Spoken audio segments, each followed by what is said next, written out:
tal? Muy buenas noches, bienvenidos a Extra Noticias. Es un gusto poder informarles y vamos a iniciar con el detalle de las informaciones porque la falta de psicólogos en escuelas y colegios preocupa a estos profesionales. Actualmente cada uno de ellos debe atender alrededor de 1.000 estudiantes. La falta de profesionales en salud mental dentro de los centros educativos es una realidad que preocupa. Actualmente el Ministerio de Educación Pública cuenta con solo 1.060 especialistas para atender toda la población estudiantil del país. De ellos, 250 son profesionales ubicados directamente en los centros educativos conocidos como título primero, mientras que 810 corresponden a título segundo, es decir, profesores de enseñanza media y asesores nacionales. Si se toma en cuenta la matrícula del año anterior, que fue de 1.200.755 estudiantes, cada psicólogo tendría que atender a 945 estudiantes. Pero, ¿en qué afecta esta ausencia? Bueno, la ausencia de profesionales en psicología lo que deja es una carencia en cuanto a la atención que tiene que ver con la reinserción, no solamente a un espacio que fue violentado, sino a cómo se vive emocionalmente la reinserción de las personas estudiantes. En los protocolos hablan de cómo resolver el regreso a clases, a retomar la vida educativa, pero no se habla de cómo retomar la cotidianidad de las relaciones. Y ahí hay estigmatización, ahí hay miedos, ahí hay un montón de situaciones traumáticas que no se están revisando a través de los profesionales en psicología. Ahí es donde el profesional en psicología tiene un trabajo importante en la activación de toda la gestión emocional de esas personas estudiantes y también de los compañeros y compañeras cuando son equipos multi e interdisciplinares. Además, los casos de bullying están en aumento. Este año, la Contraloría de Derechos Estudiantiles del MEP compartió datos que evidencian el alza. Solo en el 2025 se registraron 1.134 situaciones de violencia atendidas divididas entre bullying, violencia entre estudiantes y violencia adulto-estudiante. La cartera explicó el abordaje de estas situaciones. La atención primaria en el tema de prevención corresponde a la Dirección de Vida Estudiantil. Para el abordaje de las situaciones, desde la Contraloría de Derechos Estudiantiles y su campo de acción de prevención secundaria y terciaria, se llevan a cabo jornadas de trabajo con el personal docente y administrativo, para reforzar la correcta activación de protocolos, dejar capacidad instalada en centros educativos, supervisiones y direcciones regionales de educación que lo solicitan y que de esta manera puedan ser atendidos de forma idónea e inmediata. Asimismo, se llevan a cabo intervenciones cuando la situación lo amerita con el fin de búsqueda de soluciones. Por otra parte, los profesionales en orientación que también podrían atender estas situaciones son escasos. Realmente lo que nos preocupa, ¿verdad?, ante la ola de violencia es que las personas expertas manifiestan que los actuales índices de violencia, exclusión educativa y problemáticas sociales y también como bullying deben abordarse cuanto antes y de manera preventiva en las primeras etapas de vida. El Colegio de Profesionales en Psicología urgió a las autoridades a incorporar profesionales de psicología en centros educativos para abordar de forma integral y oportuna las demandas. Y es que el país registra más de 1.000 atenciones por acoso escolar en tan solo 3 años. El Ministerio de Educación investiga uno de los casos recientes en el Liceo Samuel Sáenz de Heredia. El bullying continúa afectando a los estudiantes en los centros educativos del país, de acuerdo a estadísticas del Ministerio de Educación Pública. Un total de 1.025 atenciones registra el MEP durante los últimos 3 años en escuelas y colegios. El más reciente caso de acoso es la investigación por la muerte de un estudiante en el Liceo Samuel Sáenz de Heredia, donde el MEP solicitó informes al centro educativo. Se ha solicitado al centro educativo brindar los informes correspondientes de la situación, así como de posibles eventos de riesgo y violencia en el estudiantado. Esto con el objetivo de identificar la ejecución oportuna del protocolo MEP establecido para abordar situaciones de este tipo.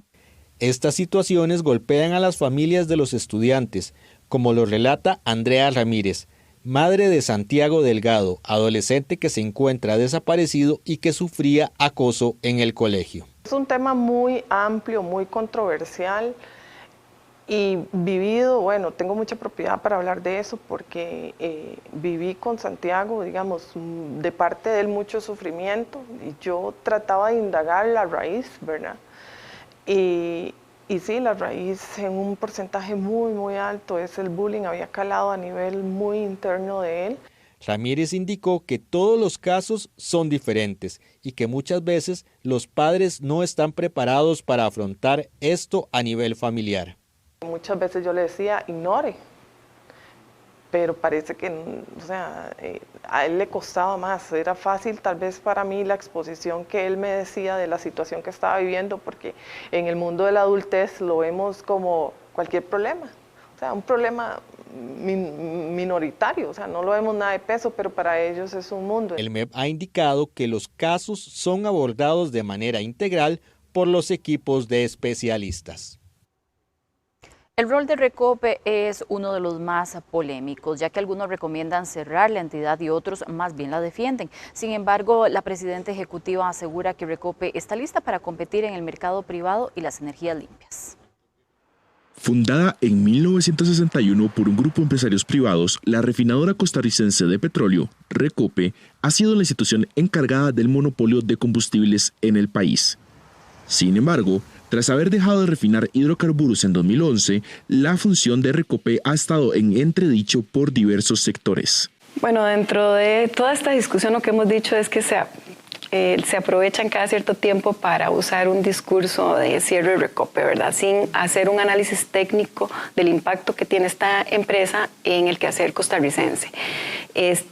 Nosotros hicimos esa medición y la verdad es que el modelo que tiene Costa Rica ahorita de distribución de combustibles le sale más barato al país. La propia presidenta de Recope confirmó a Grupo Extra la disposición de competir en el sector privado con nuevas funciones que ayuden a transicionar a las energías limpias. Entonces lo que estamos diciendo nosotros es por qué no aprovechar este modelo para aportar en la transición energética. Sin embargo, la propuesta la hemos hecho muy concienzuda y dijimos, no queremos que esas facultades nuevas estén dentro del monopolio, dénnoslas en competencia, ¿verdad? Es una empresa que ha venido trabajando muchísimo en los últimos años por ser más eficiente, lo hemos dado a conocer y yo creo que debemos aprovechar esa eficiencia y no estamos temerosos de competir con otros, más bien es importante que el país piense en cómo promover la industria de combustibles limpios aquí en el país. Romper el monopolio podría convertirse en una realidad desde la Asamblea Legislativa, lo que permitiría la compra y venta de combustibles verdes, así como la participación de empresa privada. Sin embargo, no todos los sectores están de acuerdo con esta idea. Claramente el precio de importación por lo general es de los más bajos que se tienen en Centroamérica, ya eso ha sido reconocido múltiples veces por empresas que realizan estos estudios. Claramente el impuesto a los combustibles es el distorsionante para que estos buenos precios que se tienen a nivel de importación los perciba el consumidor. Bueno, lo cierto es que en una apertura no necesariamente eso va a desaparecer, los impuestos van a seguir probablemente tal y como están y creciendo. La presidenta de Recope aseguró que el Poder Ejecutivo pondría la discusión de Recope en los próximos meses. 5 nuevas radiobases del Instituto Costarricense de Electricidad ya brindan señal móvil entre el túnel Surquí y Guapiles como parte del proyecto de conectividad que busca fortalecer la comunicación y seguridad en la Ruta 32, uno de los corredores más estratégicos del país. La iniciativa contempla la instalación de 26 kilómetros de fibra óptica, de los cuales ya se completaron 14 kilómetros desde San Isidro de Heredia hasta el túnel Surquí y otros 7 kilómetros hacia Río Sucio. En una segunda etapa se extenderán 20 kilómetros adicionales hasta la central del ICE en Guapiles. Según la institución, esta red permitirá mayor estabilidad, calidad y cobertura en las comunicaciones, beneficiando tanto a usuarios particulares como a transportistas y servicios de emergencia que transitan a diario por la Ruta 32. Paralelamente, la institución informó que los trabajos de iluminación que ejecuta junto con la Compañía Nacional de Fuerza y Luz ya registran un avance del 60% como parte de los esfuerzos por mejorar la seguridad vial y la infraestructura tecnológica de la zona. Y la Municipalidad de Oreamuno confirmó este miércoles que atiende con urgencia una posible contaminación de agua con gasolina en algunos sectores del cantón cartaginés. Según informó el gobierno local, los reportes provinieron de vecinos que detectaron un olor y sabor inusual en el agua, desde el sector de la parroquia San Rafael Arcángel hasta el este del distrito. Las autoridades municipales informaron que se trabaja en las revisiones preventivas, limpieza de la red y cortes intermitentes del servicio como parte de las acciones para atender la emergencia. Durante la mañana circuló un audio en redes sociales donde se afirmaba que el Cantón Central de Cartago también estaría afectado. Sin embargo, el alcalde Mario Redondo negó esa versión y aclaró que la situación se limita a Oreamuno. El AIA confirmó que no recibió un reporte de contaminación en sus tuberías ni afectaciones en otros sectores. Y el presidente Rodrigo Chávez respondió a la solicitud de respeto emitida por el Tribunal Supremo de Elecciones. Para el mandatario, los magistrados del ente electoral son una amenaza para la democracia costarricense. Rodrigo Chávez elevó el tono en sus señalamientos dirigidos a los magistrados del Tribunal Supremo de Elecciones, al refutar la solicitud emitida por la presidenta Eugenia Zamora, quien pidió respeto luego de los dardos lanzados desde Zapote la semana pasada.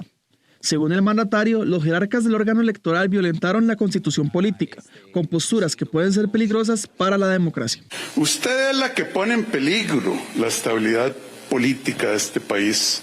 No son mis cuestionamientos, son sus actos incongruentes, cuestionables y violatorios de manera transparente de la Constitución y de las leyes. El jerarca aprovechó para reclamar a los magistrados tras la solicitud de levantamiento de inmunidad por presunta beligerancia política, insistiendo que no existe delito alguno. Que en 76 años el tribunal nunca se había portado de una manera tan inaceptable como se han portado usted y sus colegas, osando pedir el levantamiento del fuero presidencial porque las acusaciones dicen que yo usaba un jaguar. Grupo Extra solicitó una reacción al tribunal, sin embargo al cierre de edición no hubo respuesta. Mientras tanto, Chávez advirtió que continuará emitiendo señalamientos, ya que según dijo, el respeto se gana, no se pide. Y este miércoles el candidato presidencial del Partido Esperanza Nacional, Claudio Alpizar, presentó su plan de gobierno de cara a las elecciones 2026. La propuesta construida por el politólogo se estructura en 10 ejes, entre los que resaltan gobernabilidad, educación, seguridad, desarrollo económico, tecnología, sostenibilidad e infraestructura. Entre las promesas del candidato se incluye la creación de un Consejo de Seguridad Nacional que sesionaría de manera semanal y el pago de la deuda del Estado con la Caja. Según Alpizar, su propuesta busca unir al país y garantizar bienestar con eficiencia y planificación. 3 de ellos son transversales, como es la salud, la educación y la seguridad. Los consideramos como ejes transversales porque un país sin el recurso humano, sin la educación correspondiente, un país sin la salud necesaria y por supuesto con la seguridad, pues va a tener muchos problemas en el desarrollo de cualquier otra área. Los planes de gobierno presentados por los candidatos a la presidencia de la República deberían ser sólidos y comunicados con claridad, de acuerdo con el análisis de expertos. El primer candidato que presentó su propuesta plasmada en un documento fue Fernando Zamora, de Nueva Generación. Por reglamento, los 20 aspirantes a la presidencia de la República deben presentar un plan de gobierno. Puede ser breve o extenso y tiene funciones clave. Para decir por qué una agrupación política quiere llegar al poder y qué espera hacer. Es como el principal instrumento que teníamos, lo digo en pasado, porque las campañas se han vuelto otro tipo de procedimientos y lo que menos se comparte es información de calidad. Aunque no es la regla, es común que los planes sean escritos por un equipo interdisciplinario. Integrados por técnicos, por profesionales, por vocerías comunales, por liderazgos políticos, en algunas ocasiones por ciudadanía de a pie, van entonces construyendo soluciones. Eso sí, el candidato debe estar muy activo en la elaboración del plan. Debe ser parte de la arquitectura de la visión, tiene que estar comprometido con esas grandes prioridades y tiene que involucrarse sin duda a fondo, porque un candidato que no conozca y que no pueda defender cada punto de su propio plan de gobierno, me parece que no está listo para gobernar. Pero tomando en cuenta que los planes de gobierno no son documentos necesariamente atractivos para la ciudadanía, ¿Qué podrían mejorar? Una hoja de ruta que diría no debe ser escueta, pero tampoco debe ser esa tesis doctoral de una enorme cantidad de páginas, porque realmente eso será imposible que algún costarricense, inclusive en medio de prensa, pues pueda entrar en detalles de ese tipo de informaciones. También es la herramienta que en caso de llegar al poder, la población y la prensa pueden consultar para darle seguimiento al cumplimiento o no de las propuestas. Y en temas económicos, los ingresos totales del gobierno central muestran una disminución como porcentaje del PIB, pues pasaron del 9.78% en el 2024 a un 9.46% en 2025, según reveló un análisis del Observatorio Económico y Social de la Universidad Nacional. Los ingresos tributarios, como el impuesto sobre la renta, el impuesto al valor agregado, el selectivo de consumo y propiedad de vehículos, caen en diferentes porcentajes, mientras que el de combustibles se está estancando. El informe señala que el margen de ajuste fiscal por medio de la reducción del gasto está agotado, por lo que urge fortalecer la recaudación y mecanismos de control para evitar la evasión. Además, se enfatizan en la necesidad de reducir el costo del financiamiento para destinar más recursos a seguridad, educación, infraestructura y programas sociales. Bueno, y precisamente para ampliar más sobre este tema y sobre este análisis que realizó el Observatorio Económico y Social de la Escuela de Economía de la Universidad Nacional, se encuentra nosotros esta noche el señor Fernando Rodríguez, quien es economista y además ex viceministro de Hacienda. Don Fernando, muy buenas noches, muchas gracias por acompañarnos. Hola, muy buenas noches, mucho gusto. Gracias, don Fernando. Bueno, adelantábamos algunos de los datos que ustedes revelaban ya en este informe que analizó los datos hasta el mes de agosto, según lo que estábamos revisando en la información, y destacamos alguna información, pero quisiéramos también ir conversando con usted acerca de esto. Mencionan ustedes el impuesto de la renta, que registra nuevamente una reducción en su recaudación con respecto al mismo periodo del año anterior. ¿A qué se debe? Y nos gustaría obtener su explicación inicialmente para comprender más acerca de estos datos. Bueno, con renta hay dos cosas que han estado pasando y vienen presentándose desde el año antepasado. Una, un ritmo de actividad en algunos sectores que básicamente podríamos decir que mantiene esas actividades estancadas, ¿verdad? El sector agrícola es el que más está padeciendo, pero por ahí el sector de construcción también se ha visto afectado por la falta de un impulso más fuerte a la inversión pública. Y recientemente el sector turístico, ¿verdad? Que a su vez está siendo afectado por la caída en el tipo de cambio.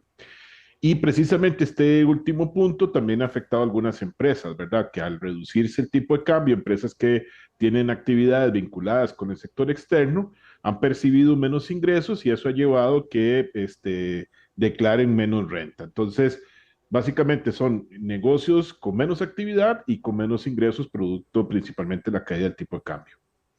Don Fernando, y en contraste también veamos una información de este análisis sobre los ingresos de personas físicas que presentan un crecimiento a lo largo de este 2025 y ahí llama mucho la atención. No sé si podríamos estar interpretando de esta manera que aquí hay profesionales independientes, ¿verdad?, que están destacando tal vez con esta participación.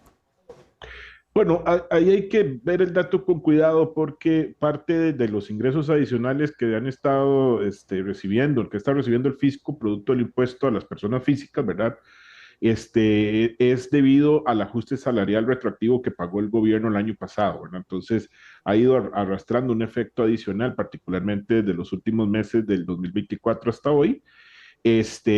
Porque en realidad en el sector público se concentran la mitad de los profesionales y es un grupo de población relativamente bien pagado, además de los profesionales que están en el sector privado, pero ha ido, digamos, mejorando por eso. Ahora, la mejora por ahí no es mucha, ¿verdad? Entonces, no ha logrado compensar lo que se está recibiendo de menos en otras partes del impuesto sobre la renta. Y eso hace que en la globalidad el impuesto sobre la renta se vea estancado y en caso de la medida que nosotros incluimos en este informe, cae en relación con la producción. Don Fernando, y podríamos revisar, bueno, aparte de lo que ya usted nos explicaba, que hay algunos sectores que realmente han sufrido con el tema del tipo de cambio, y ya lo ha mencionado, el sector turismo también, por ejemplo, pero ¿qué otros factores podrían estar influyendo ahí? ¿Hay algún tema con respecto al sistema de recaudación? Siempre hay problemas, ¿verdad? Uno desearía que en el Ministerio de Hacienda hayan más herramientas para poder mejorar, digamos, la recaudación de impuestos, y en realidad en ese tema el avance ha sido muy poco, ¿verdad? No han habido reformas legales importantes en los últimos años que le den más, digamos, por decirlo así, más dientes a la administración tributaria para cobrar mejor.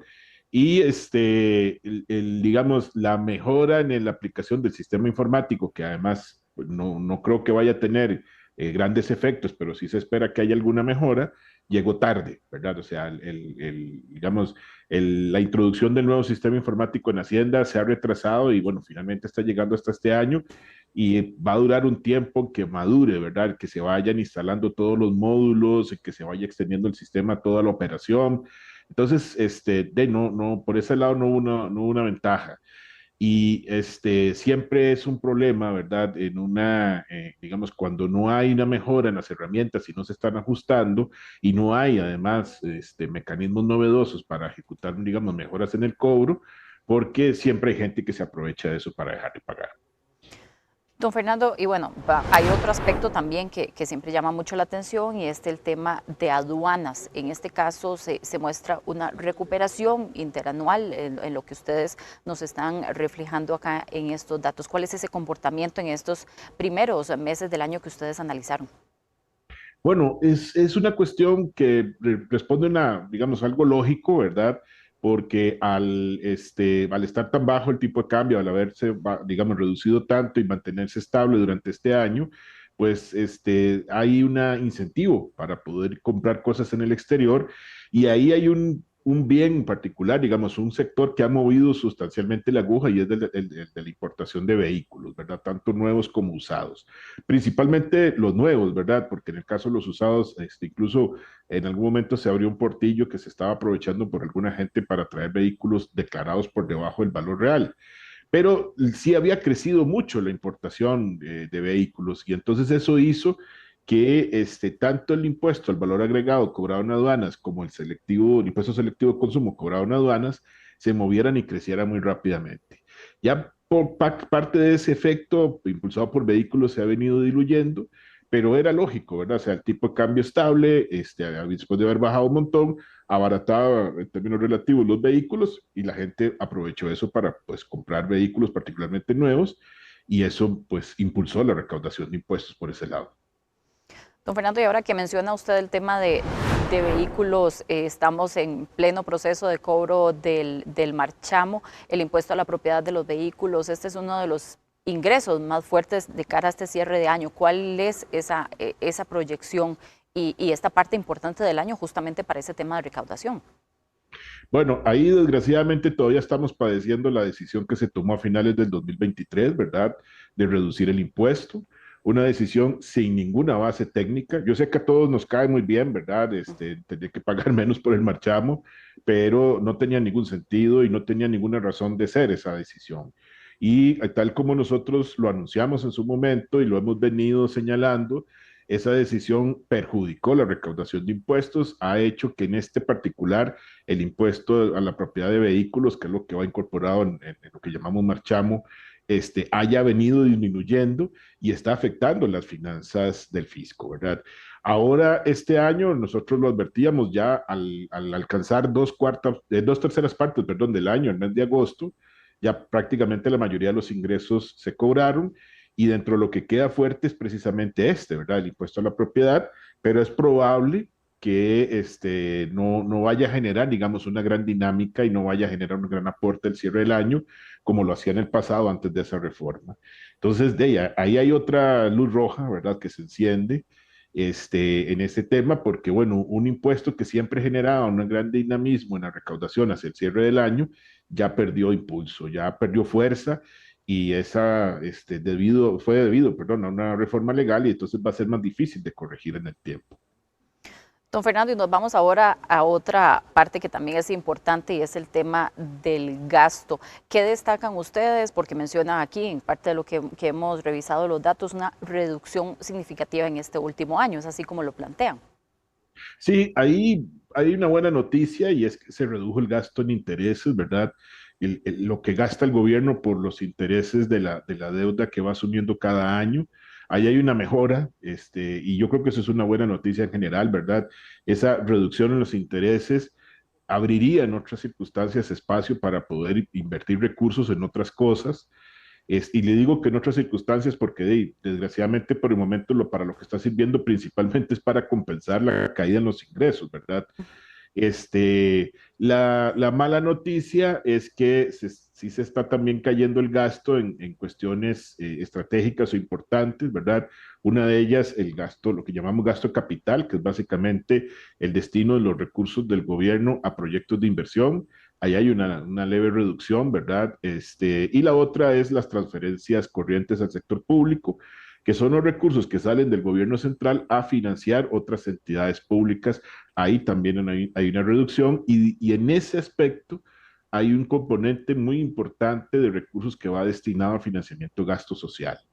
Entonces, quiere decir que por ahí también se está dando una reducción de ese gasto que bueno, va a tocarle el bolsillo a la gente en la medida en que muchos dependen de programas de ayudas sociales, ¿verdad? Y de la capacidad de algunas instituciones de movilizar recursos. Entonces, esto ha permitido, ¿verdad? Por un lado, la reducción en los ingresos se ha visto acompañada de la reducción en el gasto, que la situación fiscal en general no empeore, porque bueno, por lo menos la caída de los ingresos se vio compensada con este tema de los gastos y eso pues evitó que la situación fiscal mejorara sustancialmente. Pero seguimos haciéndolo a costa de recortes de gasto que, como señalamos, ya se van haciendo insostenibles y sobre todo ya se pierde la posibilidad de seguir pensando en mantener estos recortes en el tiempo o seguirlos extendiendo, ¿verdad? Ya no hay espacio para recortar más en educación ni en seguridad y bueno, tampoco probablemente hay espacio para no dar más recursos a proyectos de inversión. Entonces nos quedamos sin ese espacio y con la parte de ingresos reduciéndose, pues de ahí hay, insisto, luces rojas que empiezan a encenderse sobre el manejo fiscal del país. Don Fernando, bueno, justamente para ir cerrando, creo que este es un tema muy importante que usted bien lo menciona, porque este es el presupuesto de esta casa común del país, ¿verdad? Si estos datos caminan bien, todos deberíamos estar mucho mejor en la buena teoría y como ustedes bien lo mencionan, hay un punto que me parece importante y que me gustaría que tal vez usted nos pudiera comentar mejor. Enfatizan ustedes en una necesidad de reducir el costo de financiamiento, que ya usted un poco lo adelantaba, para destinar más recursos a otros temas que son fundamentales para nosotros: seguridad, educación, programas sociales, infraestructura. Por ejemplo, ¿qué podemos hacer? Pensando un poco también, además, que estamos en plena campaña política, ¿verdad? Y que hay cambios sustanciales que pueden ayudarnos a favorecer en esta área. Bueno, Costa Rica adolece de un problema que también lo sufre el Ministerio de Hacienda cuando necesita endeudarse, y es que los intereses en este país son muy elevados. Ahí ha habido una discusión sobre si, bueno, el Banco Central puede bajar aún más las tasas de interés. Y la respuesta que ha dado el presidente del banco es que, bueno, ellos las han reducido, pero los bancos no hacen su parte y no la reducen ellos, ¿verdad? En un momento en que prácticamente no hay inflación, incluso tenemos inflación negativa, las tasas son muy elevadas. Entonces, ¿qué es lo que provoca esto? Que estemos gastando nosotros como personas, las empresas en su parte, pero el gobierno también una gran cantidad de plata pagando intereses muy elevados. Entonces, bueno, al gobierno eso también lo golpea, ¿verdad? En cuanto al costo de su financiamiento y hace que tenga que pagar intereses muy, muy elevados y gastar mucha plata en eso. Si pudiéramos bajar el costo, las tasas de interés en el país y el costo del financiamiento, nos podríamos ahorrar una cantidad mayor de plata en el pago de intereses y agarrar esos recursos y destinarlos a otras necesidades. O sea, que hay muchas en cuanto al gasto público. Entonces, ahí necesitamos, y creo que esto es un tema que debería ponerse sobre la mesa, no se está tocando porque además es un tema muy técnico, pero deberíamos estar discutiendo cómo hacer que el costo del financiamiento en el país sea más barato, cómo hacer que Costa Rica sea un país más barato para endeudarse, para todos, para personas, para empresas y para el gobierno también. Esa es una deuda que tenemos desde hace mucho y nosotros desde la universidad lo hemos venido señalando desde el año antepasado. En su momento hicimos una reforma para tocar impuestos, o sea, la parte de ingresos, hicimos una reforma para ver el tema del gasto, pero el tema de deuda pública y su costo en un país donde el costo de la deuda es tan elevado, ese no lo hemos trabajado, no lo hemos tocado, necesitamos, digamos, entrar más en el análisis y trabajar sobre propuestas para ver qué se puede hacer en esa parte. Un tema para discutir, sin duda. Muchas gracias, don Fernando Rodríguez, economista y además ex viceministro de Hacienda. Muchas gracias por estar con nosotros en esta mesa de análisis. Buenas noches. Buenas noches. Y continuamos con otras informaciones. Con partituras llenas de esperanza y una energía que trasciende fronteras, 79 jóvenes músicos costarricenses de la Orquesta Sinfónica Juvenil emprenden una gira por España que celebra los 175 años de relaciones diplomáticas entre ambos países y marca el regreso de la agrupación a escenarios europeos después de más de 2 décadas. El tour, titulado Costa Rica-España, 175 años de amistad y música, es organizado por el Ministerio de Cultura y Juventud y el Ministerio de Relaciones Exteriores y Culto, con el apoyo de la Embajada de Costa Rica en España como un tributo al arte, la juventud y la hermandad cultural entre naciones. El marimbista Denis Arce, Premio Nacional de Música 2024 y ex integrante de la orquesta, será el solista invitado. Además, el compositor Bernardo Quesada acompañará la gira para ofrecer conversatorios sobre la creación musical costarricense. La gira iniciará el 7 de noviembre en el Teatro de Rojas en la ciudad de Toledo y continuará el 8 en el Auditorio Nacional de Madrid, con conciertos a beneficio de jóvenes artistas españoles afectados por el fenómeno meteorológico de la Dana, en colaboración con la Fundación Ayuda en Acción. Posteriormente, la orquesta visitará Sevilla, Elche, Vera, Lorca, Lucena, Guadalupe y Villafranca de los Barros, donde concluirá el 17 de noviembre. Nuestro objetivo es llevar nuestro arte, por lo que hemos trabajado tantos años, por lo que hemos construido nosotros con tanta pasión, con tanto amor, y llevarlo a otro país, a Europa. Estamos muy orgullosos de poder participar de esto y esperamos hacer de esta gira algo inolvidable para el país y hacer historia con el mismo.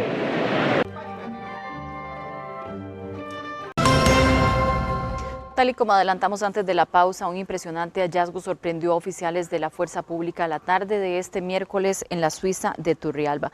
Los oficiales encontraron dentro de un cañal en el sector de Atirro varias armas de fuego, pasamontañas y chalecos con la leyenda del OIJ aparentemente abandonados por desconocidos. Según confirmó la oficina de prensa del organismo de investigación judicial, el hallazgo se registró alrededor de la 1 de la tarde cuando los agentes fueron alertados por la policía administrativa sobre la presencia de objetos sospechosos entre la maleza. Las autoridades investigan si los artículos pertenecen a una estructura criminal que pretendía usarlos para cometer delitos simulando ser agentes judiciales, una práctica detectada en varios casos recientes. El OIJ de Turrialba mantiene la custodia del material decomisado mientras se hacen las pericias correspondientes para determinar el origen de las armas y los chalecos.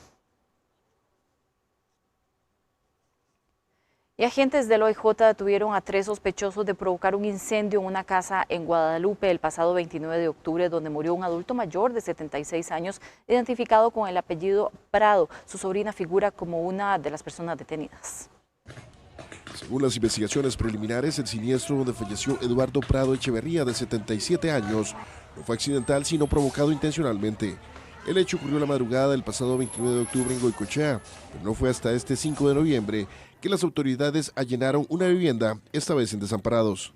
Los detenidos son 2 mujeres, una de apellido Prado, de 62 años, y otra de apellido Alvarado, de 27, así como un hombre de apellido Munera, de 26 años, de nacionalidad colombiana.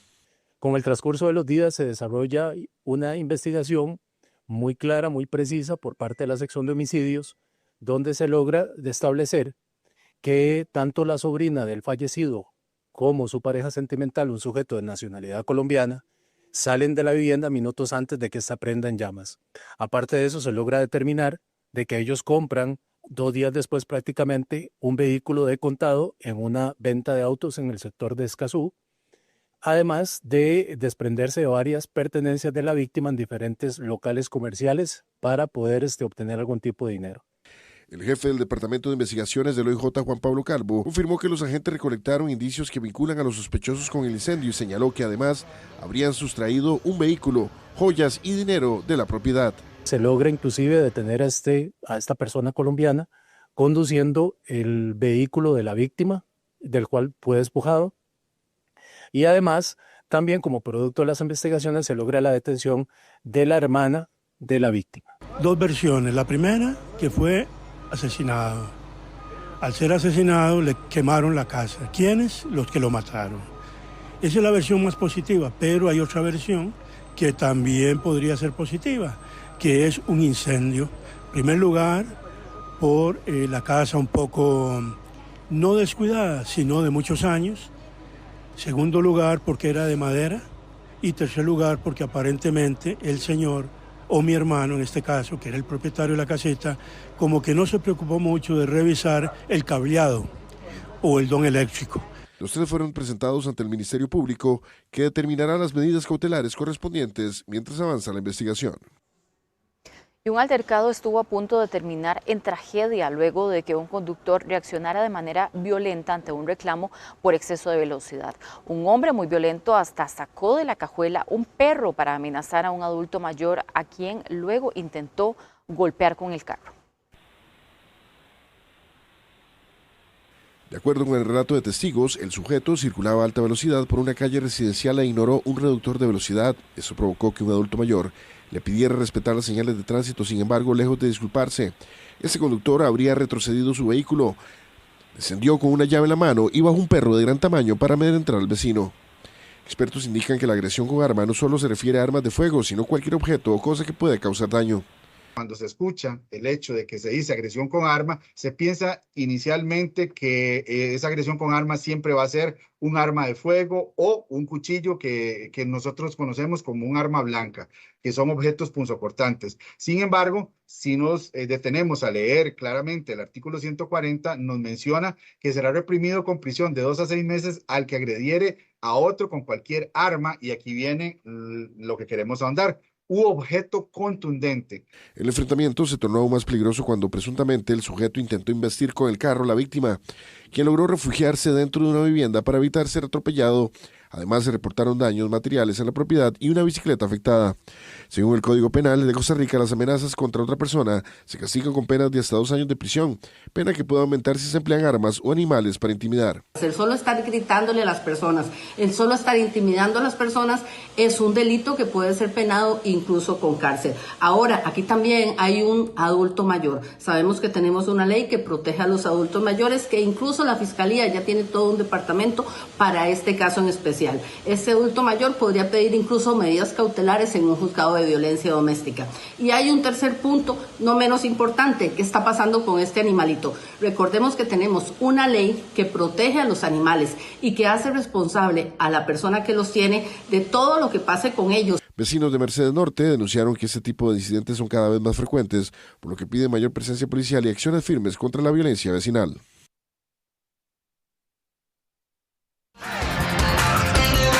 Siempre en temas de la selección nacional, esta mañana fue presentada la directora técnica Lindsay Camila, pero fue presentada con la selección nacional femenina como nueva entrenadora de las chicas de la CL. En una actividad en el Museo de Arte Costarricense en La Sabana, Camila fue presentada junto a Osael Maroto, presidente de la Federación Costarricense de Fútbol, e Ignacio Hierro, director de selecciones. Camila es reconocida por ser la entrenadora campeona de la primer Copa Libertadores de la historia del fútbol femenino. La ahora técnica de las Ticas dio esta mañana sus primeras declaraciones como la nueva entrenadora de esta selección femenina, donde analizó los retos y el estilo de juego que quiere implementar en esta nueva etapa en la tricolor.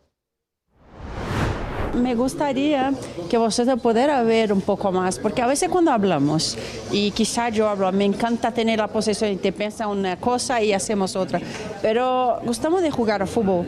Cuando digo gustamos, la comisión, lo staff técnico, nos encanta jugar a fútbol, entonces es un poco tener la posesión, buscarlo, estar siempre en la cancha adversaria, los campos adversarios, más lejos del gol, mejor para nosotros. Entonces es algo objetivo que tener el balón sea objetivo, intentar tener la pose de los juegos, ¿sabe? Y sí, las jugadoras ha visto muchos vídeos, ha visto los juegos ahora de Centroamérica y sí, podemos adaptarnos y hacer algo muy bueno. Creo que tenemos material, personas para hacer un buen fútbol. Y en esta misma presentación, el presidente de la Federación Costarricense de Fútbol, Osael Maroto, aclaró algunas situaciones que se han venido presentando entre personeros de la federación, presidentes y miembros también del comité ejecutivo. El primer caso es el de Jafet Soto, con su crítica hacia el arbitraje en las últimas fechas, y al presidente del comité del arbitraje, Enrique Oces, donde Maroto aseguró que a pesar de que puedan existir diferencias, el comité ejecutivo en general se siente muy contento con el arbitraje, mientras que el otro altercado fue el del presidente del Cartaginés, Leonardo Vargas, cuando reclamó al Piojo Herrera por no llamar a jugadores del Cartaginés a las convocatorias de la selección nacional. Osael Maroto también se refirió a este tema y asegura que comprende la molestia del presidente Brumoso, pero que el entrenador de la SEL es una persona muy respetuoso. Maroto también espera que este asunto se resuelva lo más pronto posible. Sí, a ver, yo creo que él está tranquilo, yo creo que como todo, ¿verdad? O sea, él ve por todo el sistema de arbitraje, él representa a los árbitros y tal vez cuando hay críticas al respecto, pues como todo, todo el mundo quiere defender su trabajo. Pero te podría decir que en el comité ejecutivo y en la federación estamos muy contentos con el trabajo de Enrique, más allá de que pueda tener diferencias con un entrenador o con un presidente de un club o también con un miembro del comité ejecutivo. Al final del día, al momento, pues se pueden hacer comentarios, pero en general el trabajo de Enrique, y desde que venimos en esta administración, cuando estuvo también Horacio, yo creo que hemos venido en un franco crecimiento y la idea es continuar en esa línea. Yo creo que esto siempre puede pasar y no es la primera vez que sucede en esta administración, pero yo no diría que es un tema de rencillas. Al final, pues él tiene una posición, la cual yo respeto. A don Leonardo y a su familia le tengo muchísimo aprecio, muchísimo cariño. He conversado con él no una, 1000 veces al respecto. Bueno, todos queremos que nos llamen nuestros jugadores, más allá de si se da o no se da. Y si Miguel externó un comentario y tal vez don Leo lo percibió de otra manera, pues yo creo que Miguel siempre ha sido una persona muy respetuosa, también don Leonardo. Así que ese tema de la rencilla yo creo que pasa más allá de un tema nada más de la cancha y no fuera de la cancha. Y 5 jugadores de la Liga Deportiva Alajuelense figuran en el 11 ideal de las semifinales de la Copa Centroamericana, según dio a conocer este miércoles la CONCACAF desde su sede en Miami, en Estados Unidos. Acá la tenemos en pantalla: el uruguayo Washington Ortega, el defensor central Alexis Gamboa, el volante y capitán Celso Borges, el contención Rashid Parkins y el atacante Anthony Hernández representan el aporte liguista a la mejor formación de estas semifinales del principal certamen de clubes de Centroamérica. También aparecen 5 futbolistas del otro finalista, el Xelajú de Guatemala, que recordemos que se va a enfrentar a la final ante la Liga Deportiva Alajuelense, y también uno del Real España de Honduras. 9:59, Gaby, yo vuelvo con usted para este cierre de edición de Mesa de Análisis. Gracias, José, muy buenas noches. Buenas noches. Así llegamos nosotros al final de nuestra edición. Muchas gracias por habernos acompañado. Que pasen muy buenas noches.